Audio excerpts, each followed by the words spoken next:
Good morning, Lakhi Singh. It's Friday and we're here. How's your week been?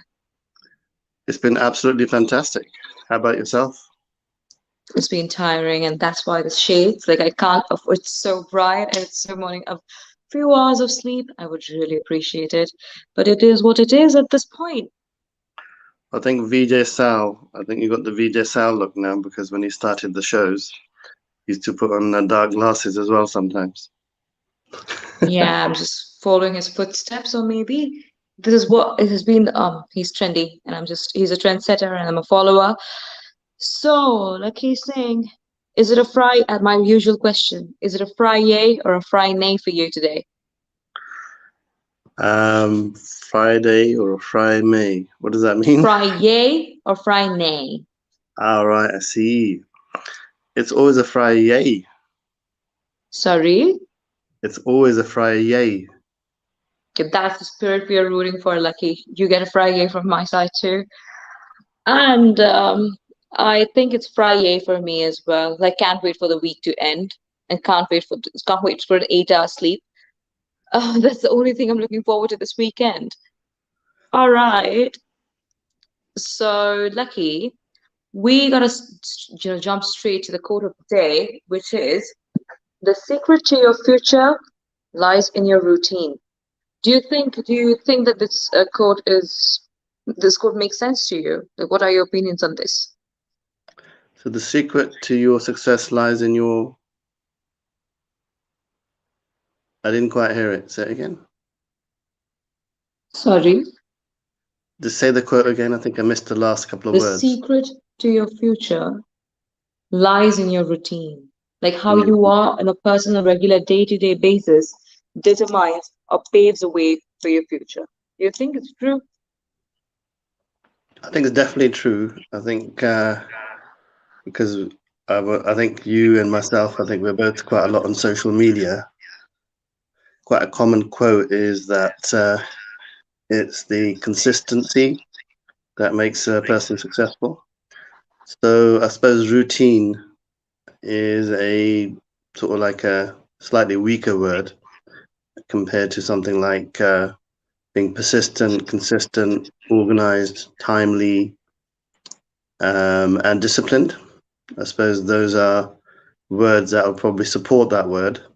So thank you, routine, for coming to see us. But the other words probably are more prominent. So if you're disciplined and you're organized and you can keep to your times, then ultimately everything will actually fall in your lap. But it won't, it needs to be done consistently with discipline. Hey, that's a really, really interesting take. But I think there was no I think yes, we can clean, but I have a counterpoint to this. People who have made it in life. So who do you think that who do I perceive like Elon Musk? Like he has made it in life. Do you think that he stuck to a routine? When I think of routine, I think waking up early in the morning, being very particular about things, being very disciplined, being punctual, something that I'm really working on, Lucky. And so these are certain traits that I know my weaknesses. I'm very self-aware. But do you think that, these traits make or break you? Because I'm sure not everybody has all good traits, but everybody has like in terms of having edge over each other in terms of comparative advantage. Some might have some might lose some. But do you think that it's very important to have certain qualities in life to be successful? If you don't have them, you won't be successful. Is there a hard and fast rule? I think there's certain, um, I think there's definitely certain traits that will make a difference. But I think you could actually have a lot of talent in something, but if you're not disciplined and you're not consistent, not organized, then nobody's going to take you seriously. They're just going to think it's a joke. So I think some of the best footballers, for example, they've failed miserably right in the beginning because they probably didn't have the discipline to trained regularly, they may have had the talent. And there's others which were probably mediocre when they started. They weren't really even considered to be good. And I think because they've routinely sort of turned up and they've routinely sort of got themselves sort of following the coach's steps and listening and being disciplined with it, they've managed to actually, far surpass some of the people with talent. So I think there's a lot to say for persistency, consistency, discipline, organization, and timekeeping.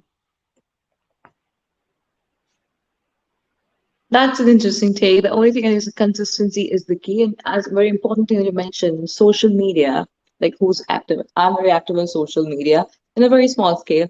You are very active on social media. You always have new stuff to post and by the way, guys, if you're watching this show, you should definitely give Lucky a follow on Instagram, YouTube, LinkedIn, basically you name it, TikTok, and Lucky's on it. So give him a follow.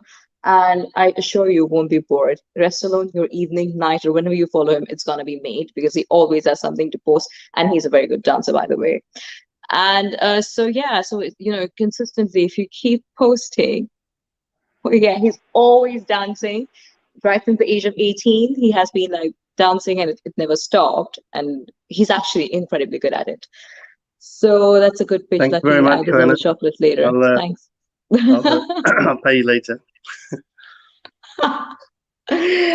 Lovely. So I think, yeah, because most of the influencers or people who have social media as one of the prime ways of earning money these days, and people monetize Instagram, LinkedIn, you name it, they monetize it. Consistency is definitely the key. If you're keeping at it, posting good quality content, or being, sticking to your niche and doing it on a regular basis, I think you are pretty much like slowly you're making a certain base, and you're getting yourself out there, you're focusing, and that's how you basically rise. And I'm not an influencer, but I definitely have friends who are who claim to be influencers, and I've got huge social media following. And I think that, yeah, I do agree with Lucky on that particular one. However, we have Carolyn Williams who said it is lit. I think that is the emoticon. There's no other interpretation to that. So, Carolyn, it's lit. It's a Friday for you. We're really, really happy to have you on the show. And I think there's another comment which I don't get to see. Lucky, can you see the other comment? Okay, it's a good morning from a Facebook user. Morning to you as well. Have a blessed Friday. You have a blessed Friday. You have a blessed weekend. You have a blessed week, blessed month, year, 10 years. You have a blessed life. Yeah, there you go. That's enough blessings for one person's life. And with that, we're going to jump on to today's topic, which is actually a very pressing one. And I'm from this generation. I think it's very important we bring light to the current situation, which is housing crisis. And we know Britons who live here that we do have a housing crisis. Young people like myself who are prospective, for sure, potential homeowners. It's a very expensive affair. And housing crisis is a real issue which should be dealt at with hand on priority. Lakhi Singh, property fixer, who's there in the property market for years and years now. You've seen the market grow, develop, crash, boom, COVID pandemic. Basically, you have seen it's like a baby, and you've seen it right since it's almost like you've seen it through all the phases. So your perspective on housing crisis, please, before I start off with the rest of the details. Well, I think the housing crisis is something that's comes down to affordability. And what's happened is since the 70s, 80s, 90s, leading the last 50 years, if you cover that, the average house in the 1970s actually was £4,175. 4,760. Are you referring to the same article read in the morning? I remember the numbers. something around those lines. Yeah. And I think what's happened is the distribution of the type of housing has changed considerably since that time. So uh, to keep it really simple, over the last 50 years, um, there was more social housing before, but the council-owned properties and housing association properties, but that's actually gone considerably down, and owner-occupied properties has actually gone up. So I think a lot more landlords have actually started buying properties, and so the ability for an owner-occupier, sorry, or somebody to actually afford a property is gone. It's become difficult for somebody who's actually trying to get into the housing ladder, because a lot of properties are now outpriced, because the average property price now, I believe, is over £300,000 or something, or I haven't got the latest stat. So I think it all comes down to supply and demand, and because the way the housing market's been structured, the whole thing now is becoming very difficult. And I think it leads nicely onto our topic today, isn't it? Is it that the developers that are actually land banking and actually stopping us, stopping or causing the crisis? I suppose that's the big question. What's your take on it, Koina? Because I understand you've done a bit of You reading on the topic. really, really, really, really think land banking is one of the prime contributors to the housing crisis in the UK? I actually asked this of a developer yesterday in passing, and he actually said to me, "This is sort of, verbatim. Is basically said, you know, most developers, as soon as they get the land, they tend to develop. Mm-hmm. But I know that's not true for the very large corporations, because they tend to land bank 5 years ahead of time. So they always have the projects ready, and depending on the type of climate in terms of their resales, they'll build more or build less depending on their cycle. But because they've got ample money, they can afford to treat it very much like a corporation. They're not going to treat it like a small developer or a mid-sized developer. They are, a national developer, and then they may hold actually up to £5 or £10 billion worth of assets, uh, plus minus, to be ready to actually roll out. But I don't think the housing crisis is solely down to land banking. I think the other parameters around, like the growth in property market, the interest of it as a commercial asset for a lot of landlords to make money from, as well as the councils and councils sort of getting involved and actually using it as a vehicle as well for themselves. I think there's a lot more factors. I mean, what did you sort of read up, so we can go into the topic in a bit more detail? I did actually do some research on it, because housing crisis. Um, I think things could probably start getting a bit better when prices fall. It'll be more affordable if prices fell. But then anybody who's actually bought properties is also going to become a victim of falling prices, because they'll be losing money as well. That's the unfortunate side of it. That's a very insightful take, as I would say. In my opinion, I'm very new to property market. You know it. But I did, from what I could gather, is there's a lot of speculative behavior, and UK doesn't have a lot of self builds, like a lot of planning. There's a lot of planning risk involved. I'm just using jargon, and I would want you to elucidate on these points. Like, what exactly, like, why does the UK not have self-commissioned, self-built properties more? Um, okay, well, okay, so going back to the point of self build, it's very cumbersome to buy land or find a plot of land and to build and then to get the finance. And if you're a lay person, then the likelihood of you being successful in the 4 or 5 key parts in terms of getting something, first you've got to find a piece of land, then you've got to have the planning on the land, then you've got to be able to finance it. And majority of people in the UK with their incomes, etc., and if they don't hit the right mark in terms of their income or their deposits, they're not going to be actually eligible to be able to get funding. So that's actually a major stumbling block. And then I think fourthly, they may get the land, they may get the planning, they may actually get the money. Then the building itself,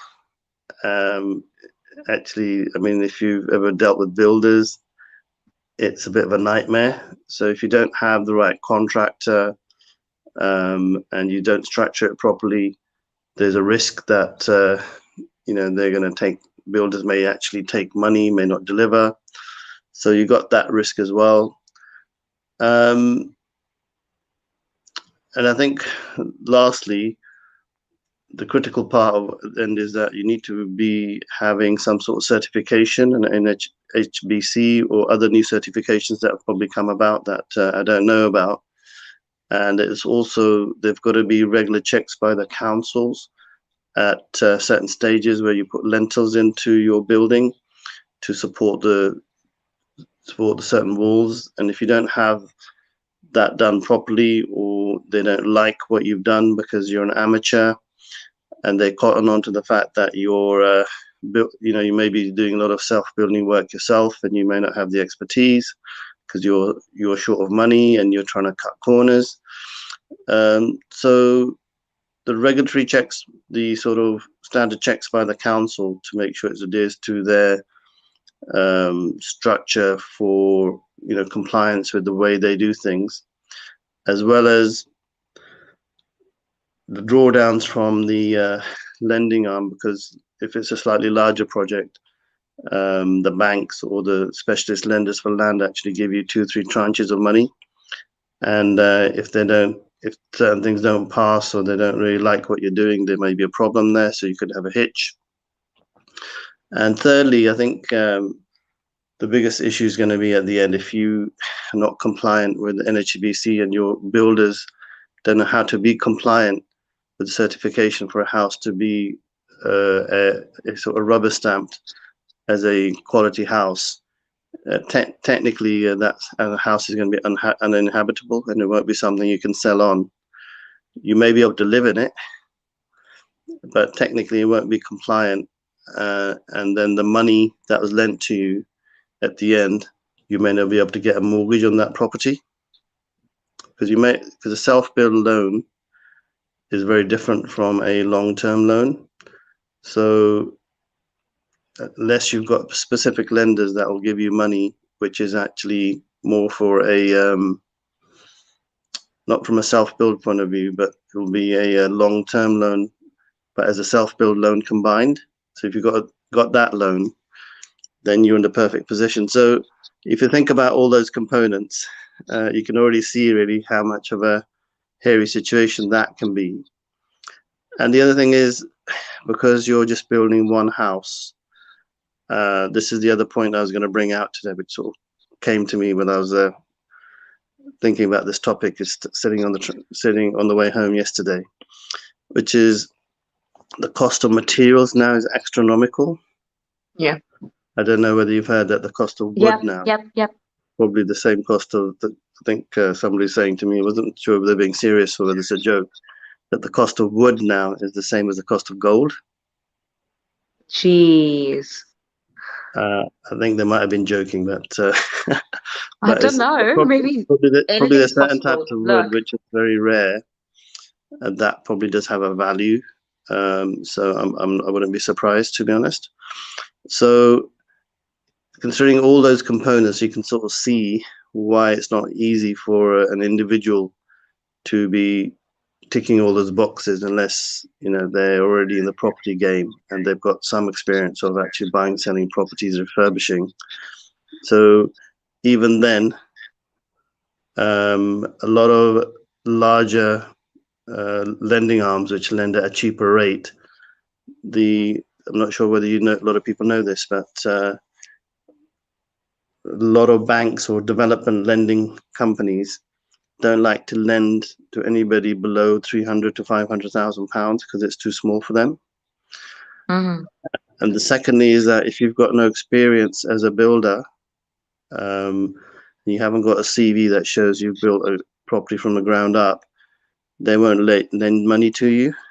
So if you're going to build 3 houses, say one for your family, one for your son, one for your daughter, say, let's as an example, and you didn't have any experience, then they wouldn't lend you the money to build those 3 houses. So the way a lot of people get around that, because we're not here to just talk about the problems, we also have the solutions. I myself have actually owned over 100 houses internationally about 15 years ago. So I've probably looked at every single angle and Wow. Wait. Let 1 second. What? How many houses? 100. So I also embarked on a couple of development projects as well. So I know all the ins and outs and nooks and crannies. So my information might be a little bit old. So I did actually set up a development to build a house in Thailand with a business partner. And I've also, bought houses and sold houses in Spain, about 5 or 10 houses and flats and things over there.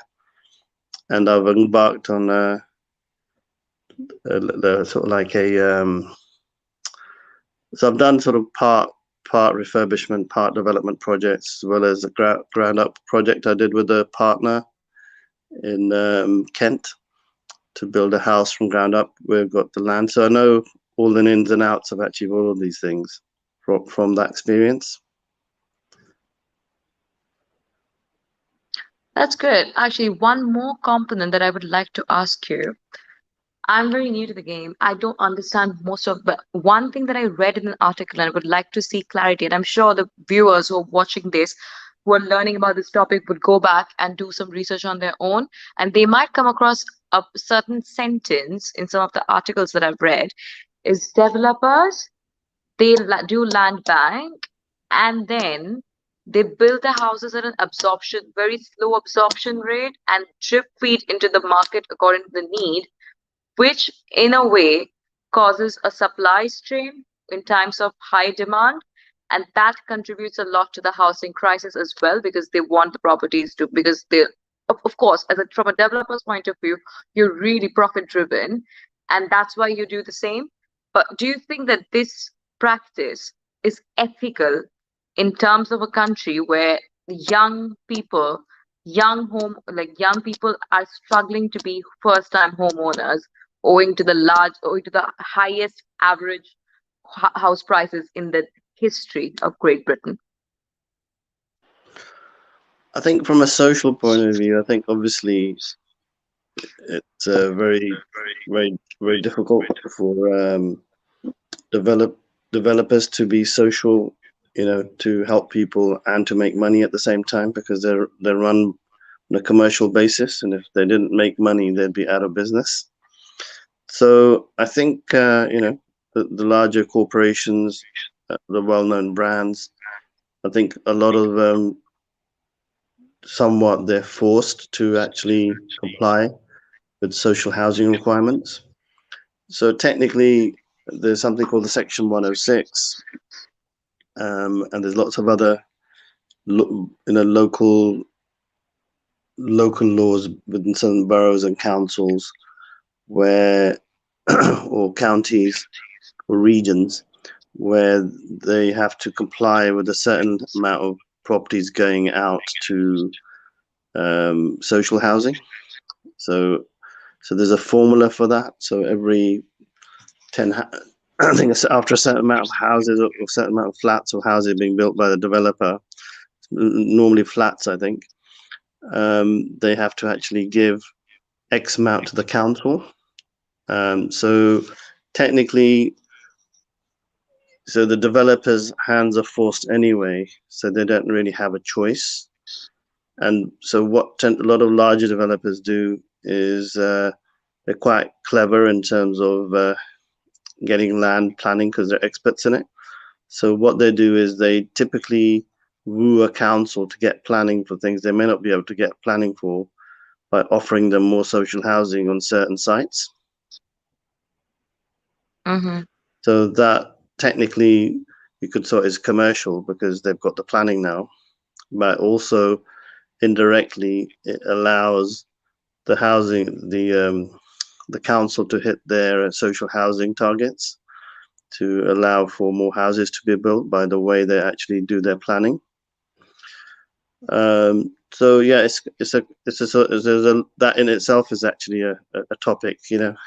How do you, how is social housing implemented in terms of council's requirements and what you need to comply with to be able to actually get anything built? Because you can't get away with building anything up to, I think, 10, 15 flats without actually having to give social housing away. I think 15 to 20 plus minus, I'm not sure the exact amount. You've got to start then offering 1 or 2 flats or as a to the council as part of as a social housing for them as part of the build. That's a very insightful way, as always. One thing I would like to ask you, Lakhi, is so what do you suggest to the first time? This topic, I don't think I ever had touch base on with you. What would you suggest, or what solution would you like to propose to first time homeowners, people who want to put down mortgage, they don't want to pay out rent anymore, although rent might be easier to pay because of the initial deposit of mortgage, which is also a very high amount owing to the average house price in the UK, despite the pandemic. What piece of advice, what is the solution, or what is maybe a roadmap you would suggest to first-time homeowners if they want to save up and put down money for mortgage? What is the best way to do it? Okay, I think the process is quite simple, but a lot of people, they may not actually, they just want to get a property, so then they're not looking at it logically, they're looking at it emotionally. Mm-hmm. So they do things in maybe a non-systematic way. But what I would suggest, first of all, is I think what you should do is do some research in terms of where you want to live and where it's going to be affordable for you.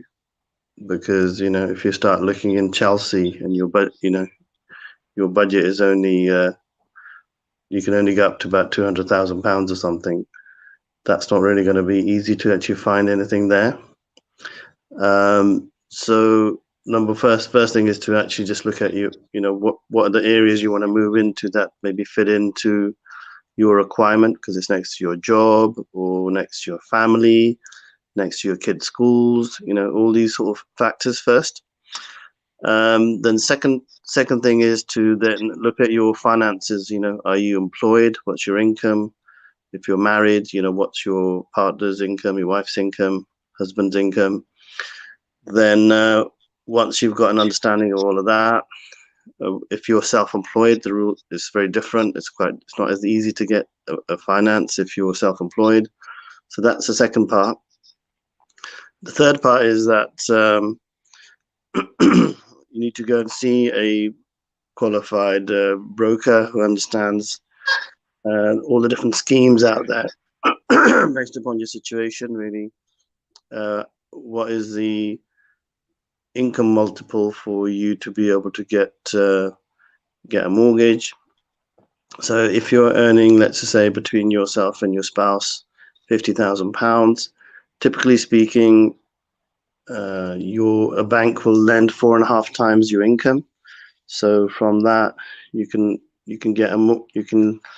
buy a property up to about £225,000 worth of debt. So and they'll typically give you up to about 90 to 95% lending if you're a first-time buyer. And there are government schemes out there that will help you. And certain developments, developers will also actually target first-time buyers because they know that there's more of them and there's a ready ample supply to sell their properties and for the highest price. So a lot of developers will do developments in areas where there are lots of first-time buyers, and that'll be their target market, and that'll be their exit, and they'll know that there's a demand for a lot of sort of local first-time buyers. So they would have already done their research. So once you've done that bit, then what you've got to do is probably do some more research now that you know how much money you can go up to and what schemes are available. I think there's 2-3 different angles on property. One is something called shared ownership. I'm not sure whether you heard of that. Shared ownership is where you get a share of the freehold and you get some sort of entitlement to actually buy parts of the property, but you're sort of leasing the properties until you can afford to buy certain shares in it. And so it's a sort of it's a lower cost way of actually getting a property, but you have very little ownership unless you started putting money towards it. So there's certain schemes. So that's a keyword. It's called shared ownership. So you should actually research that because that's a sort of cheaper way of getting into the property market. It's a first-time buyer. The second is help to pay scheme, which is the government will actually give you a certain amount of money as your deposit or reduce your increase your level of borrowing potentially. So those are the areas you need to probably get into. I'm not a specialist in that area, but we do actually get a lot of people asking us these questions. So we pass a lot of business to a panel of brokers that we work with. So it's quite a long answer for what you're asking. And then I think the most critical part is then going out and actually negotiating the best deal. But I think you should only do that once you know what your location, what your financial situation is. So when you do go, and if you have something in principle, I would actually spend another 2 to 3 months looking around, finding the right area and targeting 2 or 3 properties, then going back to your broker and saying, this is a rough price range. Can you get us like something in principle to sort of say that this is how much you can lend? Then I would use that as a leverage tool to go and speak to a developer or a potential person that's selling, saying, look, my situation is that I can deliver. This is confirmation. So they're more likely to want to work with you and give you the property if they know that you can deliver. So if you've got other people competing for that property, which are first-time buyers, but they haven't got a decision in principle, they haven't got their deposit ready, they haven't got, they're not, clear really about what number they can go up to. They're not able to negotiate technically, whereas you can. So the advantage you get then is that you can literally go and close a deal, and then job done. Job done. Easier said than done, but job done. It's a lengthy process. But one thing last year, I remember clearly during the COVID pandemic when the government was doing everything it could to save the property market, and it's been a smooth sail, but as you say, the crash is around the corner. Keeping that doomside aside, I want to ask, like, they say that for the first-time homeowners, and they target it especially to the young homeowners, like especially aged between 25 to 35. They say that anybody who, they have a 5% deposit rule. You have to just put 5% of it down and 95% of it goes in the mortgage. But nobody cared for the fine prints, which say that if you're earning above, not I particularly don't remember, like, don't bite me on this. It's either collective income of 70,000 per month or individual income of 70,000 per month. The high earning youth, you can have your properties, you just have to put 5% down as form of deposit. I belong to the current workforce, and I would say the average income, the average salary in the city of London would be somewhere around 33 to 35,000 for a fresh graduate if you're working full time. So most of the people, they got really excited that wow, like we can own houses now at 5% discount. I'm sorry. But they didn't read the fine prints that you have to earn above 70,000 to avail that sort of support. So my question to you, Lakhi Singh, is everybody has different, of course, financial constraints in terms of buying. I'm not putting myself in the equation because I'm basically like a freshie. So I have very different rules as compared to some of my peers, my friends here. So my question is, do you have idea about this particular norm that was introduced back in May? Yeah, I haven't followed all the particular trends in terms of all the clever products that the government's come up with or whatever. But I know very generally speaking that what the government is doing is that they're helping people that are slightly in a poorer position, Mm-hmm. maybe teachers, nurses. Let's just say not poor position, but say on are working for public bodies, but they're on a lower income, so they're more. So there's certain schemes I know that are actually targeted for them to allow for them to be able to be closer to the hospitals or to the schools they need to be in. So in some ways it's strange. So if you're on a lower income, you're likely to you might be able to get a better product, or a better, more support financially to be able to get a property that you want near your locality of where you're working. I know that much, that's actually quite common. But the scheme that you mentioned, I actually haven't heard of. But I think you're probably better to sort of shed light on that more than I can. But it'd be interesting to know more about actually, because I think you can never really know enough in the property game. No, I was just interested because I keep up with the trends which are like I'm very picky about the news I pick, and anything that benefits me or is something of my interest, I usually keep it posted on that. So ask me anything about, soccer. I won't have two ideas about who Pogba is. Well, I know who Paul Pogba is.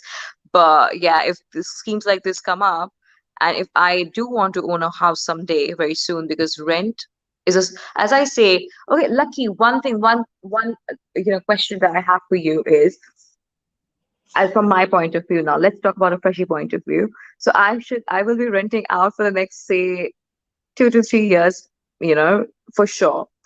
Do you think rent is a sunk cost? Is providing you with a shelter, is it a harsh term to use? Is providing you with shelter, like it's running with a roof over your head. But do you think in the long run, rent is a sunk cost? Um, Depends how you look at it. So if there's a requirement, for example, if for you to work in a town or a city and you've got to live somewhere to be able to work there, so you could sort of argue that it's a sunk cost, but at the end of the day, you're also getting paid an income to be there. So it's not quite a sunk cost because it's a necessity for you to be somewhere. So it'd be a sunk cost if you're paying above and beyond your means for it. So if it was £1,000 for a studio, you're paying £2,000 for it, but you're still 10 minutes from your job and you're paying you're getting an income of £3,000 per month, then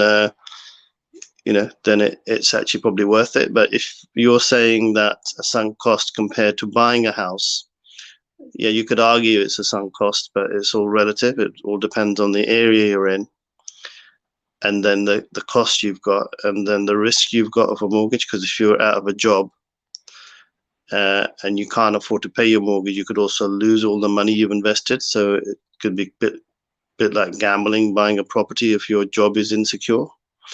So yeah, you could sort of argue it's a sunk cost, but I would say that it's probably it's probably a necessity for you to be actually living in a personal place. And I think sometimes it's better to rent. And I don't want people to be thinking that we're just encouraging people to just go and buy property.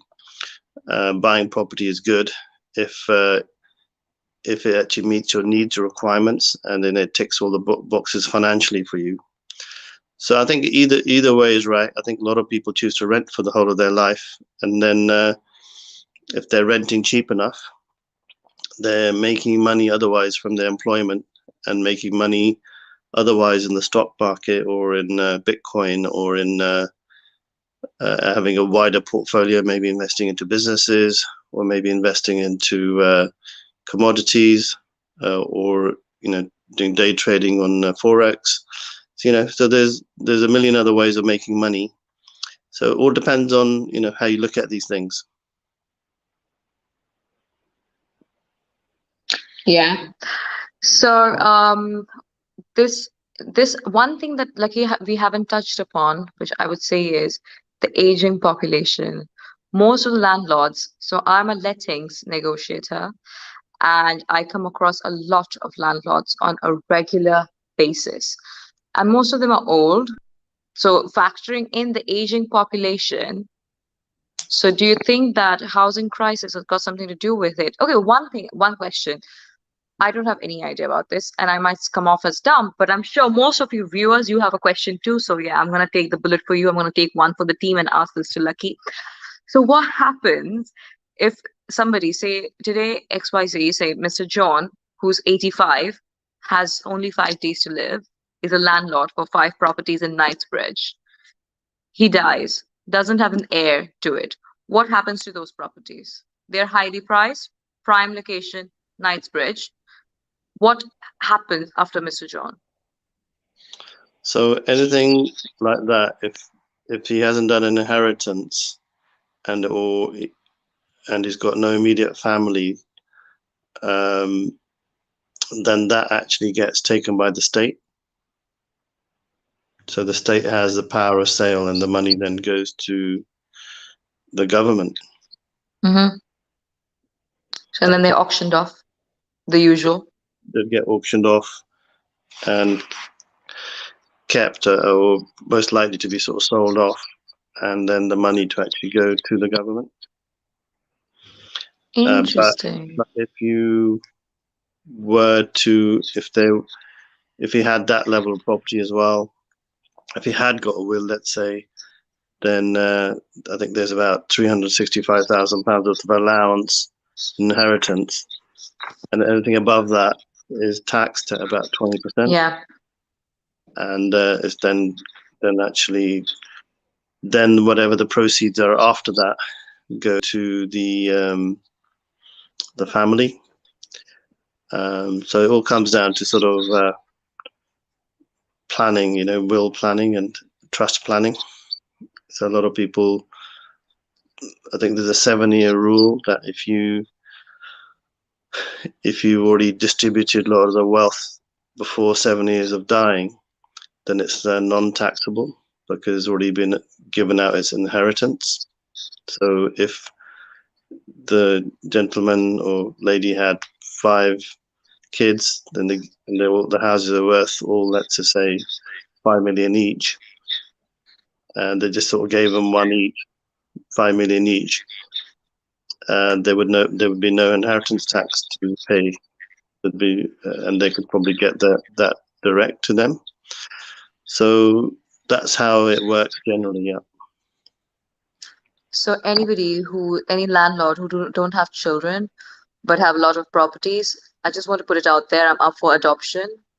My social media details will be published shortly, and you can get in touch. I don't judge. Only adoption.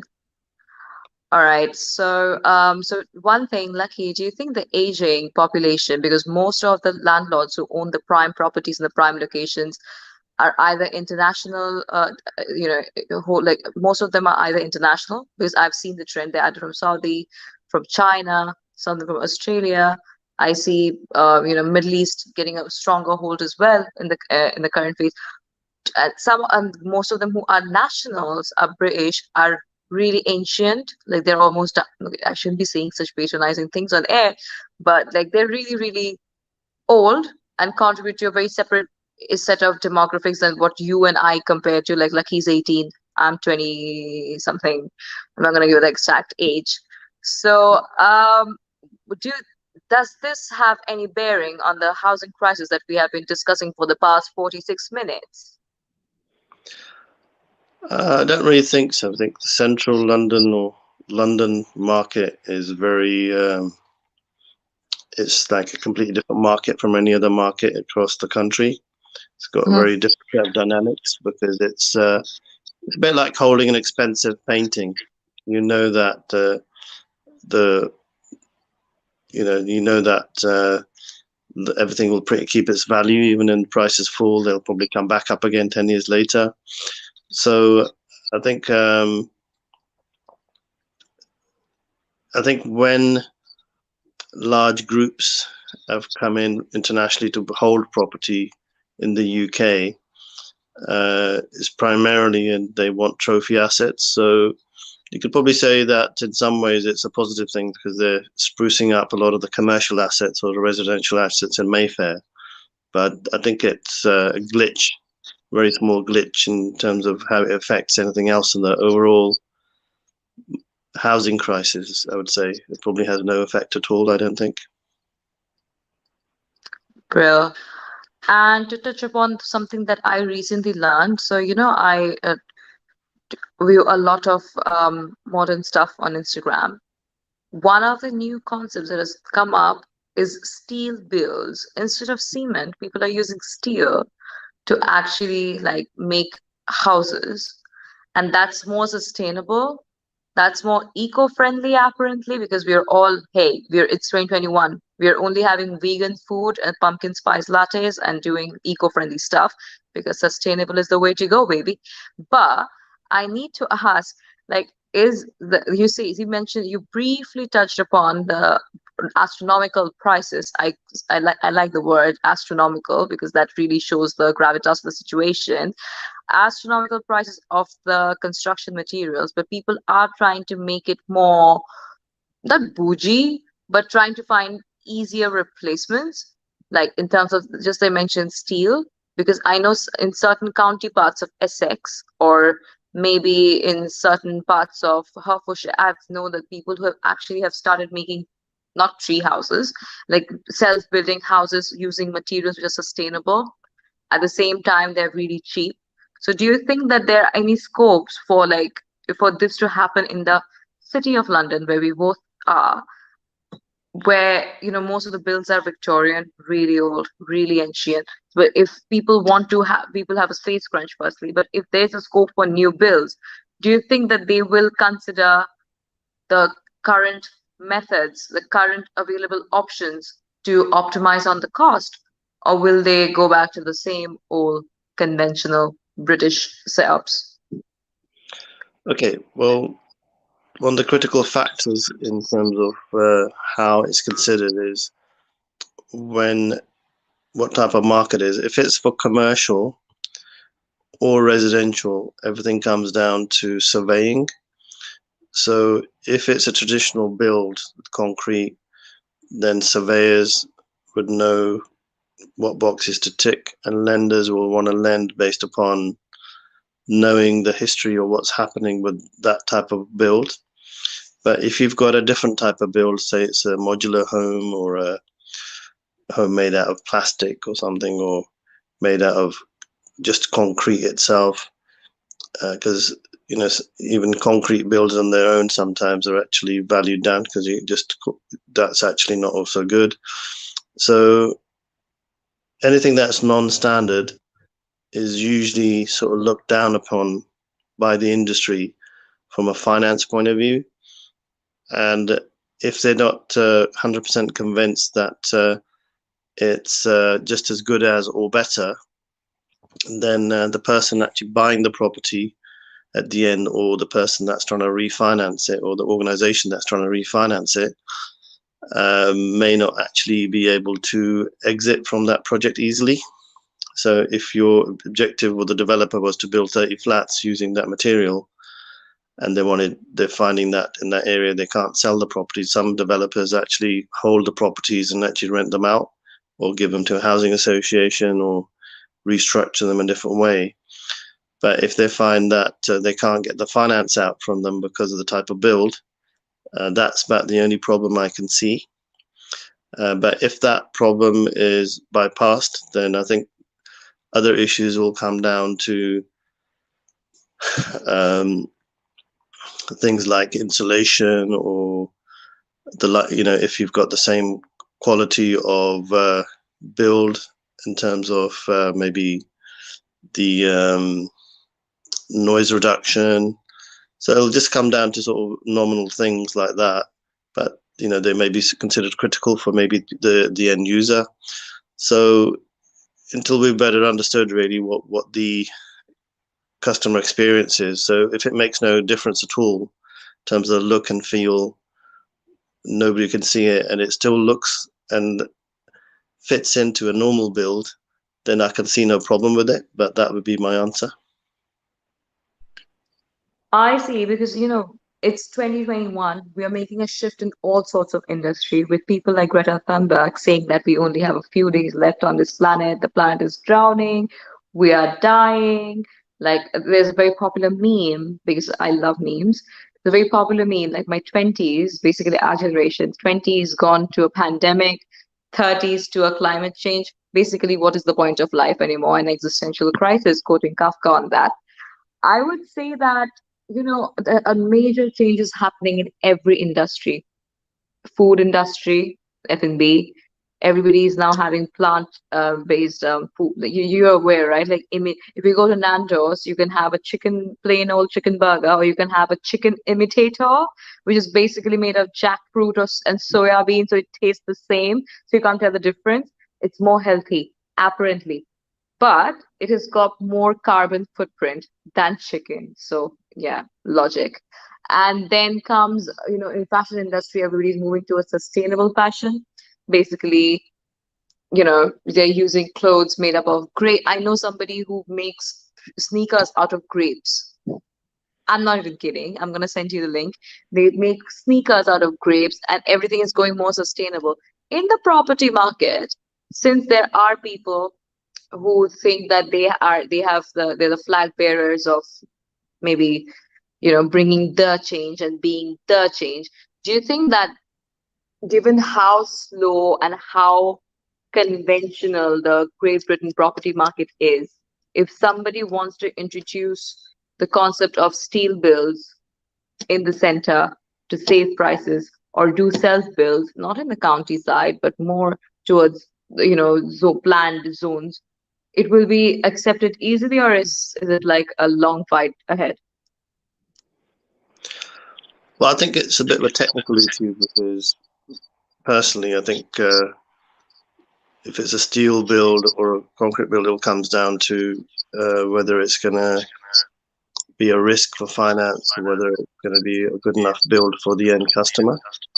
So long as it ticks both boxes, then I can't see a problem with it. But if it is actually not considered as good a build in comparison to what we have in the traditional property build, because it needs to be NH National House Building Company. I think it's NHBC. They actually have to be compliant with that.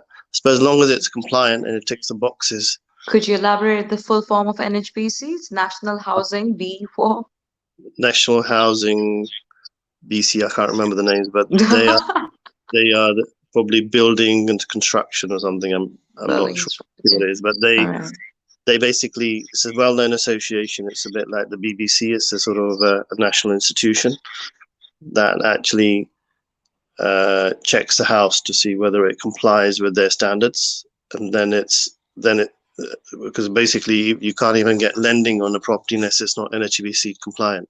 So So I suppose if a house is NHSBC compliant, then whatever build you've got, whatever materials you use, then I think you're going to be okay.